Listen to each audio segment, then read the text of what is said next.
Halo semuanya, hari ini kita akan menyajikan data yang tersedia sebagai berikut ke dalam tabel distribusi frekuensi data berkelompok. Sebelumnya jangan lupa subscribe, like, atau komen, juga share demi keberlangsungan channel saya.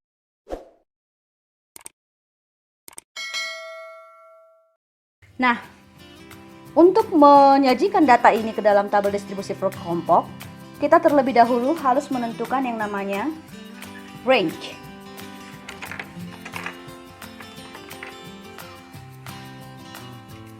Oke, yang pertama kita harus menentukan yang namanya range.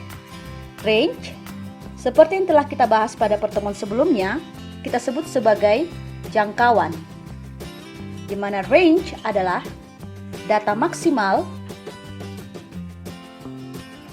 dikurang dengan data minimal.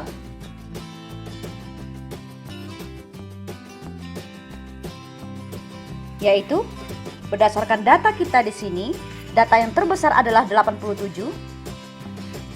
Maka kita tuliskan di sini 87 dikurang dengan data minimal, artinya adalah data terkecil yaitu sebesar 30. Maka kita tuliskan di sini 30 sehingga diperoleh range atau jangkauan adalah sebesar 57. Berikutnya adalah kita akan menentukan yang namanya kelas atau banyak kelas. Yang berikutnya ini kita simbolkan sebagai C. Oke.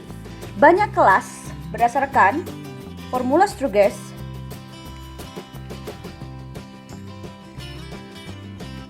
yaitu bahwa C adalah 1 ditambah 3,3 log N, di mana N ini adalah banyak data seperti yang kita ketahui dalam soal, yaitu banyak data kita adalah sebanyak 30. Maka nanti pada formula ini kita akan mengganti N menjadi log 30. Oke. Nah, kemudian ini akan kita sederhanakan menjadi 1 ditambah 3,3. Nah, log 30 bisa nanti kita cari berdasarkan tabel logaritma atau juga boleh menggunakan bantuan kalkulator. Maka nanti nilainya berkisar 1,477. Sama dengan 1 ditambah, kemudian kita akan mengalihkan ini, yaitu 3,3 dikalikan 1, yaitu 3,3 dikalikan terhadap 1,477, maka nilainya adalah 4,87. Sehingga setelah kita jumlahkan, kita akan memperoleh panjang kelas sebesar 5,87, atau jika dibulatkan menjadi 6. Maka tadi kita sudah memperoleh bahwa range atau jangkauan yaitu sebesar 57, dan berikutnya C atau panjang kelas sebesar 6. Nah, yang ketiga yang harus kita tentukan terlebih dahulu sebelum kita membentuk tabel distribusi frekuensi data berkelompok yaitu panjang kelas. Oke, atau length of class. Atau yang disingkat dengan L. Panjang kelas ini artinya adalah banyak data yang terdapat dalam suatu kelas. Oke, dirumuskan dengan bahwa panjang kelas atau yang kita simbolkan sebagai L itu adalah R per C, atau jangkauan dibagi dengan banyak kelas. Oke, jangkauan dibagi dengan banyak kelas, yaitu jangkauan kita tadi adalah 57 dibagi dengan panjang kelas yaitu 6. Maka jika dibagikan nanti kita akan memperoleh nilai sebesar 9,5. Oke, kita akan memperoleh nilai sebesar 9,5, atau jika dibulatkan maka panjang kelas kita adalah sekitar 10. Oke. Nah, berdasarkan informasi ini yaitu panjang kelas sebesar 57 dan banyak kelas adalah sebanyak 6, kemudian panjang kelas sebesar 10, maka kita akan menggunakan informasi ini untuk menyajikan data berikut kepada tabel distribusi frekuensi. Nah, pada tabel distribusi frekuensi berikut yang kita sajikan adalah yang pertama, kelas. Oke, nanti kelas ini akan berupa interval. Kemudian di sini ada sebanyak 6 kelas, 1, 2, 3, 4, 5, 6. Oke, diperoleh dari sini tadi perhitungan kita yang kedua ini, bahwa banyak kelasnya adalah 6. Maka ini kelas pertama, kelas kedua, kelas ketiga, kelas keempat, kelas kelima, dan kelas keenam. Nah, masing-masing kelas ini haruslah memiliki banyak data yang sama. Oke, yang dituangkan dalam panjang kelas. Nah, di sini terdapat panjang kelas sebesar atau sebanyak 10, yang artinya adalah masing-masing kelas pada tabel distribusi frekuensi kita ini haruslah memiliki banyak data sebanyak 10. Oke, nah bagaimana cara menuangkannya? Pertama kita perhatikan terlebih dahulu, data terkecil kita adalah 30. Maka pada tabel distribusi frekuensi ini, data akan kita urutkan dari data terkecil sampai data terbesar. Oke, otomatis data terkecil tersebut adalah berada di kelas pertama, yaitu 30 sampai. Oke. Nah, jika kita perhatikan, panjang kelas adalah 10. Artinya, data di sini sebanyak 10. Dimulai dari 30, yaitu 30, 31, 32, 33, 34, 35, 36, 37, 38, 39. Maka, batas atasnya adalah 39. Nah, untuk berikutnya di kelas kedua, diawali dari batas bawah 40 sampai. Nah, sama caranya seperti tadi. Kita hitung juga 40, 41, 42, 43, 44, 45, 46, 47, 48, 49. Oke. Atau boleh juga dengan cara seperti ini. 30 ditambah, karena panjang kelas adalah 10, maka 30 tambah 10 kurang 1, yaitu 39. Oke, itulah batas atas. Kemudian jika batas bawahnya adalah 40, maka batas atasnya adalah 40 ditambah 10 dikurang 1, yaitu 49. Atau cara yang ketiga, yaitu jika kita sudah menentukan batas bawah dan batas atas untuk kelas pertama, maka untuk berikutnya adalah kita ingat saja bahwa tadi panjang kelasnya adalah 10, maka jarak dari kelas pertama ke kelas kedua pada batas bawah maupun pada batas atas pasti konsisten sebanyak 10. Nah, maksud saya begini. Nah, tadi panjang kelas adalah 10, maka 30 tambah 10 adalah 40. Maka berikutnya adalah 50. Ditambah 10 lagi berikutnya adalah 60. Kemudian 70, 80. Oke, ini kita sebut sebagai batas bawah. Ini batas bawah.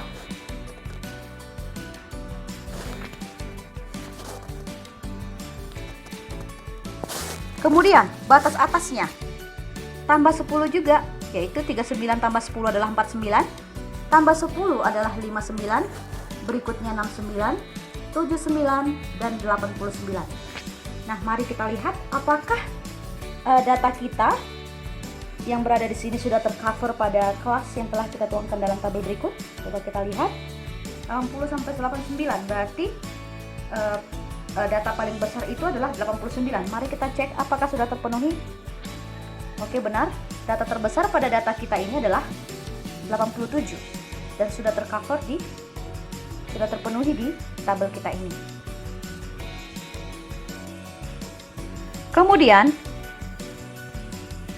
kita akan menentukan yang namanya tepi bawah dan tepi atas. Nah, konsepnya adalah bahwa tepi bawah ini, bahwa tepi bawah adalah batas bawah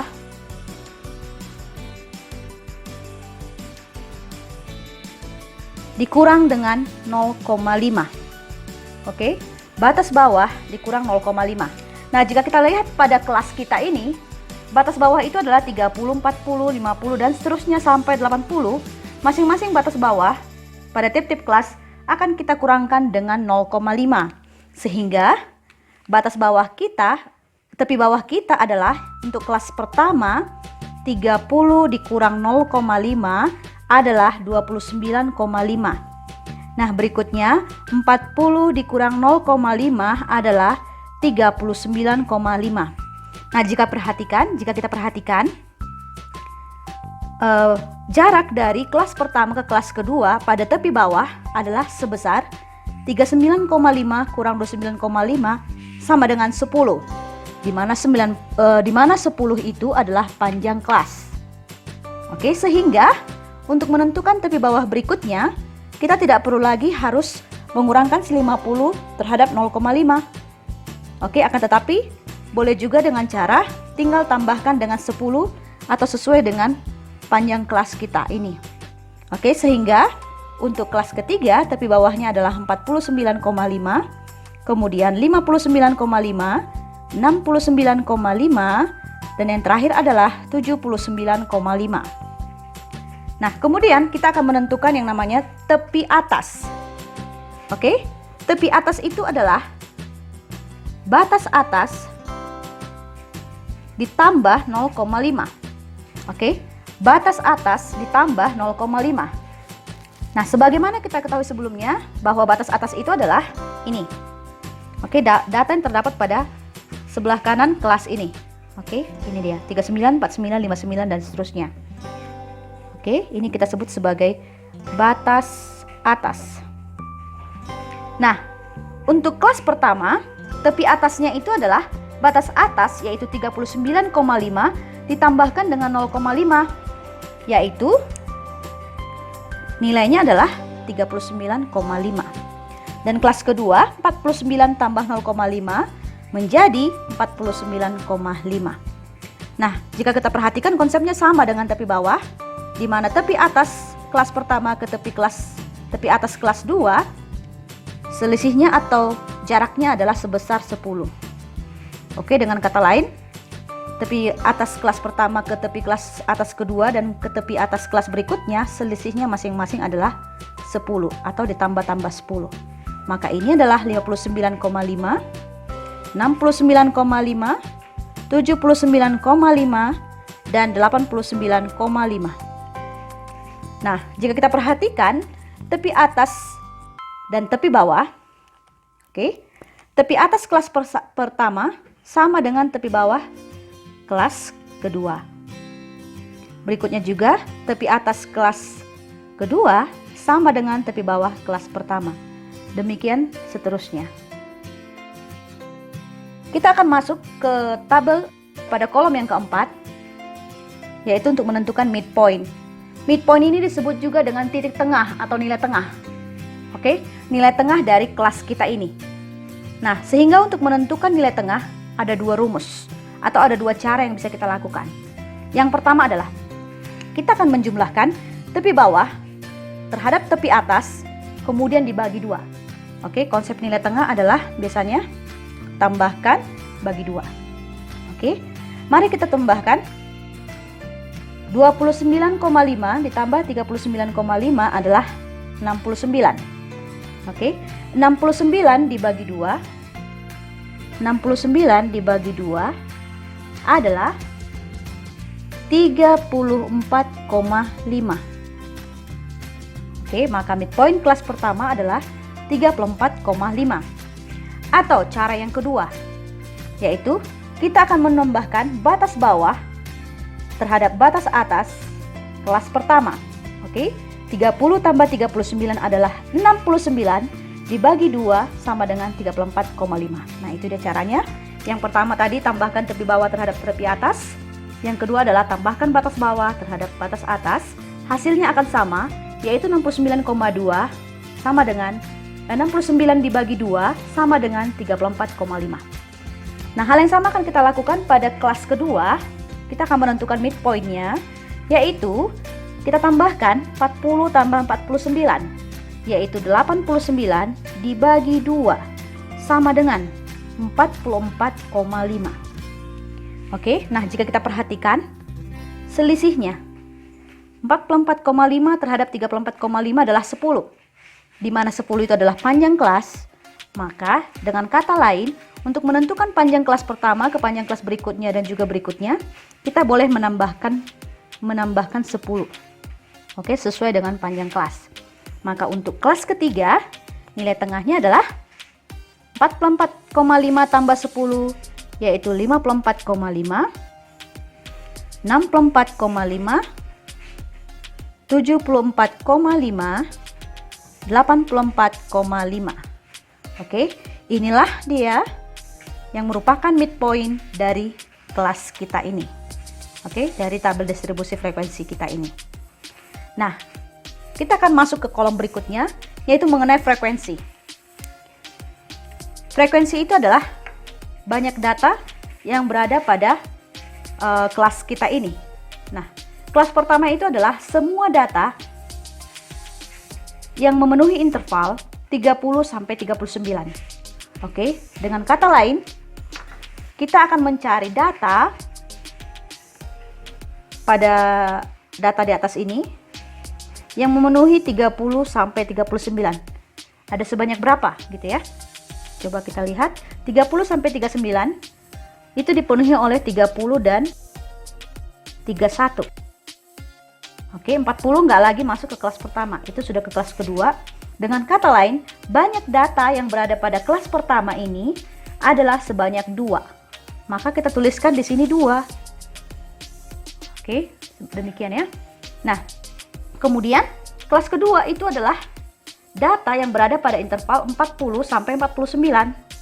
Nah, 40 sampai 49 itu dipenuhi oleh 1, 2, 3. Oke, 40 sampai 46. 52 tidak terpenuhi di kelas kedua karena maksimal datanya di sini adalah 49. Maka kita tuliskan di sini frekuensinya sebesar 3. Nah, kemudian mari kita cek lagi untuk 50 sampai 59. 50 sampai 59 yaitu 1, 2, 3, 4, 5. Kita tuliskan 5. Kemudian 60 sampai 69 yaitu 1, 2, 3, 4, 5, 6. Ada sebanyak 6. Kita tuliskan 6 di sini. Nah, kemudian 70 sampai 79 yaitu 1, 2, 3, 4, 5, 6. Ada 6 juga, sama seperti kelas keempat.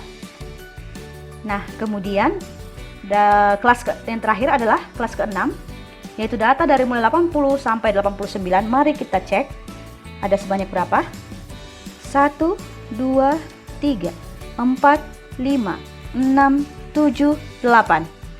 Oke, kita tuliskan di sini 8. Nah, sekarang mari kita hitung kira-kira total frekuensi kita ada berapa? Gitu ya. Mari kita hitung semua. 2 tambah 3 adalah 5, 5 tambah 5 10, 10 tambah 6 16, 16 tambah 6 22, 22 tambah 8 adalah 30.